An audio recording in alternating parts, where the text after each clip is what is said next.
ଆୟୁଷ୍ମତୀ ମହାରଣାଙ୍କ ହୃଦୟର କଥା।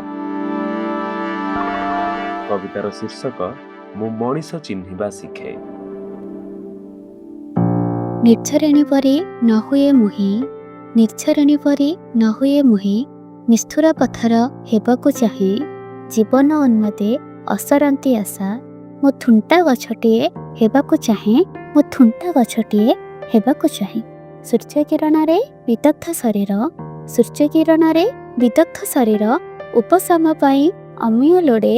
ଉତ୍ତପ୍ତ ଜଳର ଉପସ୍ଥିତି ଏଠି ଥୁଣ୍ଟା ଶରୀରକୁ ରକ୍ତାକ୍ତ କରେ, ମୋ ଥୁଣ୍ଟା ଶରୀରକୁ ରକ୍ତାକ୍ତ କରେ। ଏହି ଜର୍ଜରିତ କ୍ଷତାକ୍ତ ଶରୀର, ଏହି ଜର୍ଜରିତ କ୍ଷତାକ୍ତ ଶରୀର ଆଜି ମୋର ଆପଣର। ନିର୍ଦ୍ଦୟୀ ଅନ୍ୟାୟୀ ହେବାକୁ ଚାହେଁ ମୁଁ, ନିର୍ଦ୍ଦୟୀ ଅନ୍ୟାୟୀ ହେବାକୁ ଚାହେଁ ମୁଁ, ହେବି ମୁହିଁ ସ୍ୱାର୍ଥପର, ହେବି ମୁହିଁ ସ୍ୱାର୍ଥପର।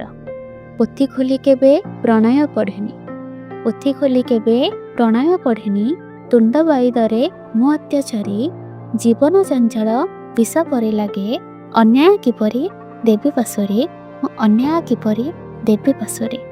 ନୂଆ ନୂଆ ମୁଖା ପ୍ରଦର୍ଶନୀ ଦେଖି ଜୀବନର ପ୍ରତି ଛକେ, ସୂକ୍ଷ୍ମ ଇଚ୍ଛା ସାଜେ ନଙ୍କଡ଼ା ପଥର, ସୂକ୍ଷ୍ମ ଇଚ୍ଛା ସାଜେ ନଙ୍କଡ଼ା ପଥର। ମୁଁ ମଣିଷ ଚିହ୍ନିବା ଶିଖେ, ମୁଁ ମଣିଷ ଚିହ୍ନିବା ଶିଖେ।